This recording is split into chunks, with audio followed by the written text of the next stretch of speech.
بسم اللہ الرحمن الرحیم۔ شعبان ایک مہینے کا نام ہے۔ اسے شعبان اس لیے کہا جاتا ہے کہ اس ماہ میں عرب پانی تلاش کرنے نکلتے تھے، اور ایک قول یہ بھی ہے کہ وہ جنگوں میں نکلتے تھے، اور ایک قول یہ بھی ہے کہ اس مہینے کو رجب اور رمضان کے مابین ہونے کی وجہ سے شعبان کہا جاتا ہے۔ عائشہ رضی اللہ تعالیٰ عنہا بیان کرتی ہیں کہ رسول اکرم صلی اللہ علیہ وآلہ وسلم روزے رکھتے تو ہم یہ کہتی کہ اب وہ روزے نہیں چھوڑیں گے، اور جب آپ روزے نہ رکھتے تو ہم یہ کہتی کہ اب رسول اکرم صلی اللہ علیہ وآلہ وسلم روزہ نہیں رکھیں گے۔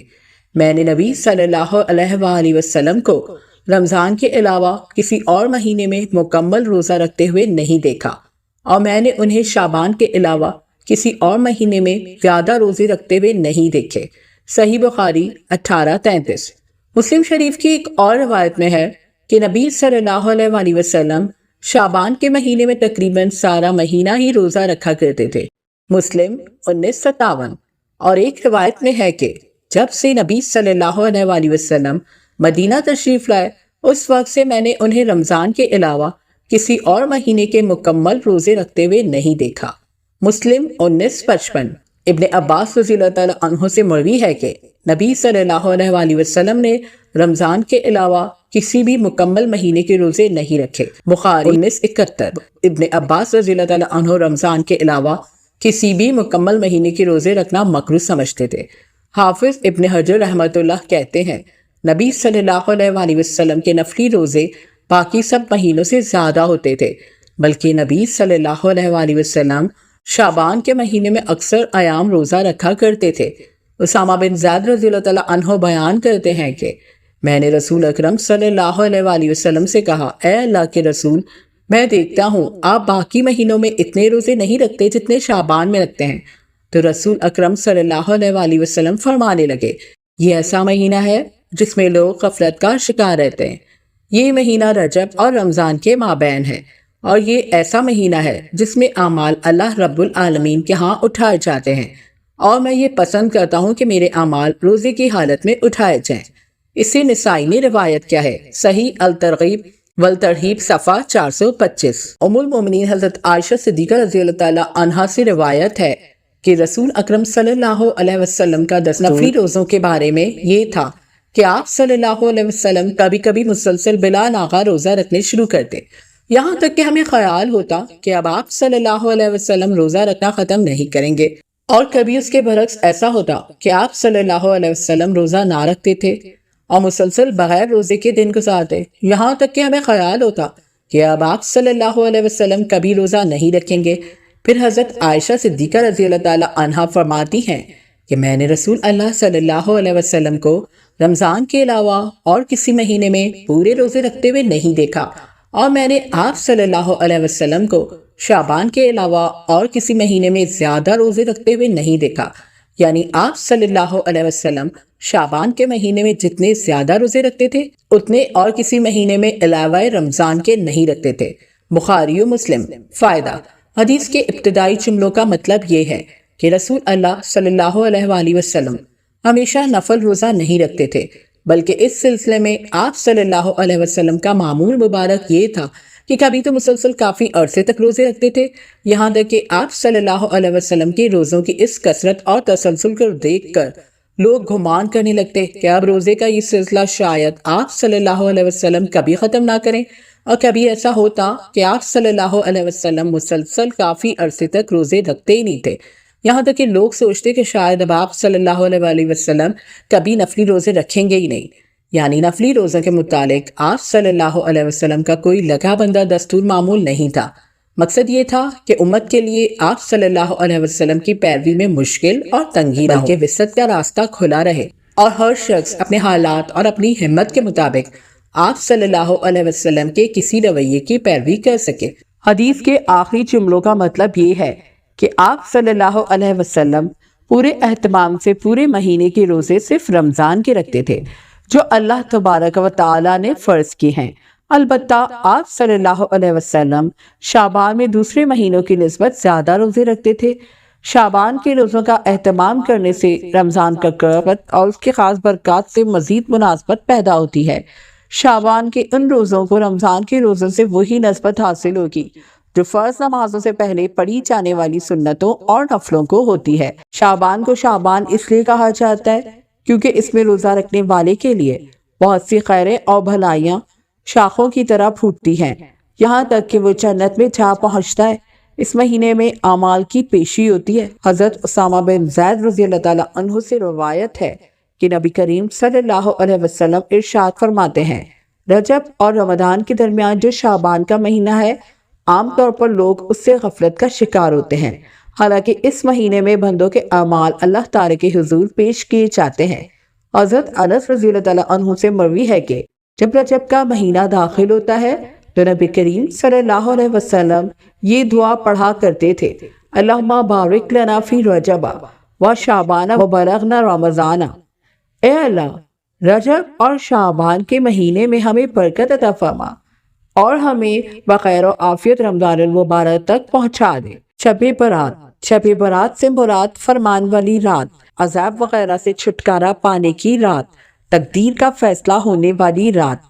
شب برات ماہ شعبان المعظم کی 15ویں شب کو آتی ہے اور اس رات تمام زمین والوں کی تقدیروں کا فیصلہ ہوتا ہے۔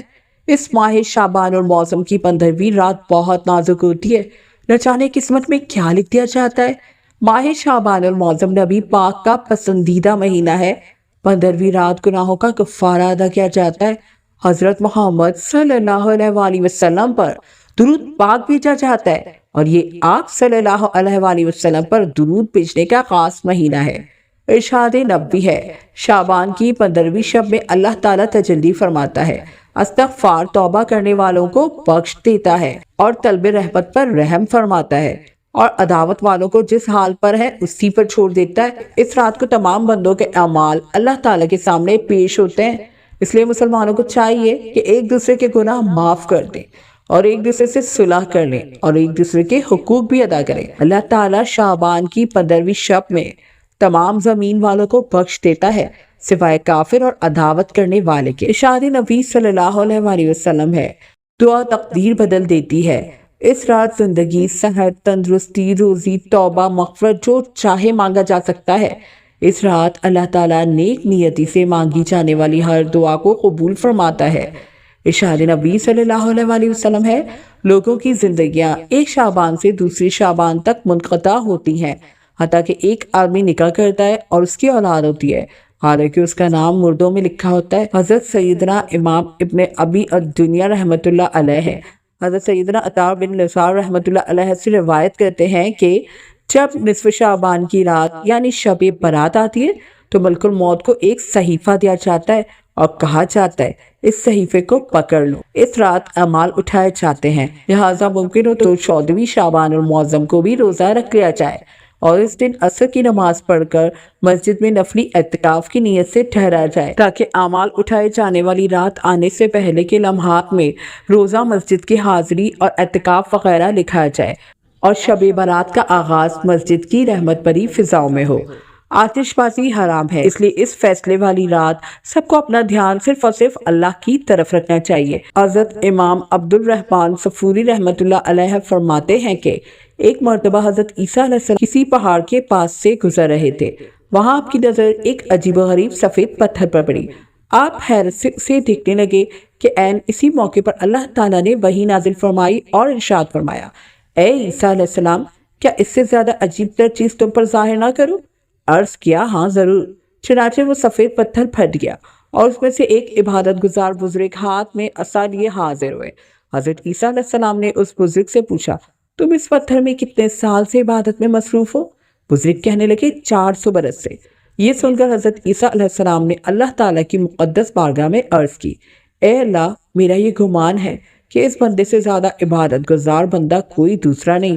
اللہ تعالیٰ نے ارشاد فرمایا، اے عیسیٰ، میرے محبوب نبی حضرت محمد صلی اللہ علیہ وآلہ وسلم کے امتی کا شعبان کی 15ویں شب میں 2 رکعت نماز پڑھ لینا اس کی 400 برس کی عبادت سے افضل ہے۔ ملاحظہ ہو روز الافکار بحوالہ نزہۃ المجالس جلد اول صفحہ 316۔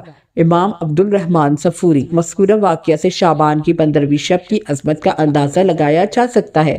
حضرت علی رضی اللہ تعالیٰ عنہ فرماتے ہیں کہ رسول اللہ صلی اللہ تعالیٰ علیہ وسلم نے ارشاد فرمایا، جب شعبان کی 15ویں شب ہو تو رات کو قیام کرو اور دن کو روزہ رکھو، کیونکہ اللہ تعالیٰ اس رات سورج غروب ہوتے ہی آسمان دنیا کی طرف متوجہ ہوتا ہے اور فرماتا ہے کون مجھ سے مغفرت طلب کرتا ہے میں اس کی مغفرت کروں، کون مجھ سے رزق طلب کرتا ہے کہ میں اس کو رزق دوں، کون مبتلا مصیبت ہے کہ میں اسے عافیت دوں۔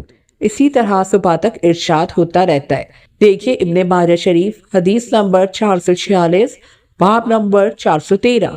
ام المومنین حضرت عائشہ صدیقہ رضی اللہ تعالیٰ عنہا سے حضور سرور کونین صلی اللہ تعالیٰ علیہ وسلم نے ارشاد فرمایا، اے حمیرہ، حضرت عائشہ رضی اللہ تعالیٰ عنہا، کیا تم نہیں جانتی کہ یہ شب نصف شعبان کی شب ہے؟ اللہ تعالیٰ بنی کلب کی بکریوں کے بالوں کے برابر گناہگاروں کو دوزخ سے آزاد فرماتا ہے، سوائے 6 کے۔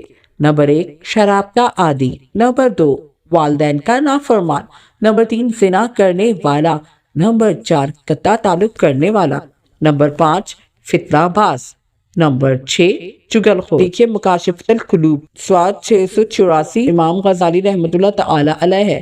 حضرت ابو ہریرہ رضی اللہ تعالیٰ عنہ روایت کرتے ہیں کہ حضور صلی اللہ تعالیٰ علیہ وسلم نے ارشاد فرمایا کہ میرے پاس نصف ماہ شعبان کی رات جبرائیل آئے اور عرض کرنے لگے، اے اللہ کے رسول، آسمان کی طرف اپنا سر مبارک اٹھائیے۔ میں نے ان سے دریافت کیا یہ کون سی رات ہے؟ انہوں نے کہا یہ وہ رات ہے جس رات اللہ تعالیٰ رحمت کے 300 دروازے کھول دیتا ہے اور ہر اس شخص کو بخش دیتا ہے جس نے اس کے ساتھ کسی کو اپنا شریک نہیں ٹھہرایا، بشرط یہ کہ وہ جادوگر نہ ہو، سود خور نہ ہو، زانی نہ ہو، شراب کا عادی نہ ہو۔ ان لوگوں کی اللہ تعالیٰ اس وقت تک بخشش نہیں فرماتا جب تک کہ وہ توبہ نہ کر لیں۔ اس شب میں اللہ تعالیٰ بے شمار لوگوں کی مغفرت کر دیتے ہیں۔ چنانچہ حضرت عائشہ صدیقہ رضی اللہ تعالیٰ عنہ نبی کریم صلی اللہ علیہ وسلم کا یہ ارشاد نقل فرماتی ہیں کہ بے شک اللہ شعبان کی 15ویں شب میں آسمانی دنیا پر اپنی شان کے مطابق نزول فرماتے ہیں اور قبیلہ قلب کی بکریوں کے بالوں کی تعداد سے بھی زیادہ لوگوں کی مغفرت فرما دیتے ہیں۔ قبیلہ بنو کلب عرب کا ایک قبیلہ ہے جو بکریاں کثرت سے رکھنے میں مشہور تھا، اور بکریوں کے بالوں کی تعداد سے زیادہ مغفرت کرنے کے 2 مطلب ذکر کیے گئے ہیں۔ پہلا مطلب یہ کہ اس سے گنہگار مراد ہیں، یعنی اس قدر کثیر گنہگاروں کی مغفرت کی جاتی ہے کہ جن کی تعداد ان بکریوں کے بالوں کی تعداد سے بھی زیادہ ہوتی ہے، اور اس کا حل یہ ہے کہ بے شمار لوگوں کی مغفرت ہوتی ہے۔ دوسرا مطلب یہ بھی بیان کیا گیا ہے کہ اس سے گنہگار نہیں بلکہ گناہ مراد ہیں، یعنی اگر کسی کا گناہ بنو کلب کی بکریوں کے بالوں سے بھی زیادہ ہو تو اللہ تعالیٰ اپنے فضل سے معاف فرما دیتے ہیں۔ ارشاد فرمایا رسول اللہ صلی اللہ علیہ وسلم نے کہ اے عائشہ، تم جانتی ہو اس رات میں کیا ہوتا ہے؟ عرض کی یا رسول اللہ بتلائیے اس میں کیا ہوتا ہے؟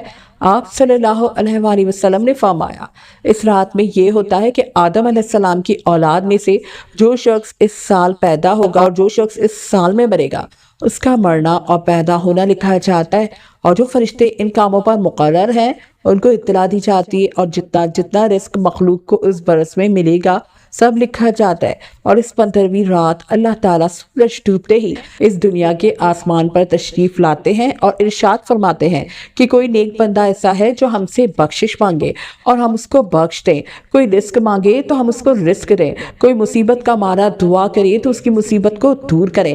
اسی طرح صبح ہونے تک ارشاد فرماتے ہیں بس بندوں کو چاہیے کہ اس رات میں خوب عبادت کریں اور اپنے گناہوں کی معافی مانگے اور 15ویں تاریخ کو روزہ رکھیں، اور اللہ تعالیٰ اس رات میں اپنی مہربانی سے بے شمار بندوں کو بخشتا ہے مگر کافر، مشرک، کینہ رکھنے والوں کو اور قاتل کو نہیں بخشتا۔ مشکات فی باغ جنت صفحہ نمبر 274۔ آتش بازی حرام ہے، اس لیے اس فیصلے والی رات سب کو اپنا دھیان صرف اور صرف اللہ تعالیٰ کی طرف رکھنا چاہیے۔ میری آپ سے گزارش ہے کہ اس رات کو ہاتھ سے بالکل نہ جانے دیں اور جتنا جی چاہے اپنے رب کریم سے رحم، فضل اور کرم مانگ لیں، اور خوب رو رو کر اللہ کے حضور دعائیں کریں، اور خاص طور پر اول و آخر درود ابراہیمی پڑھیں، اور مجھے بھی اپنی دعاؤں میں یاد رکھیں۔ شکریہ۔ اللہ ہم سب کو اپنے حفظ و امان میں رکھے، آمین یا رب العالمین۔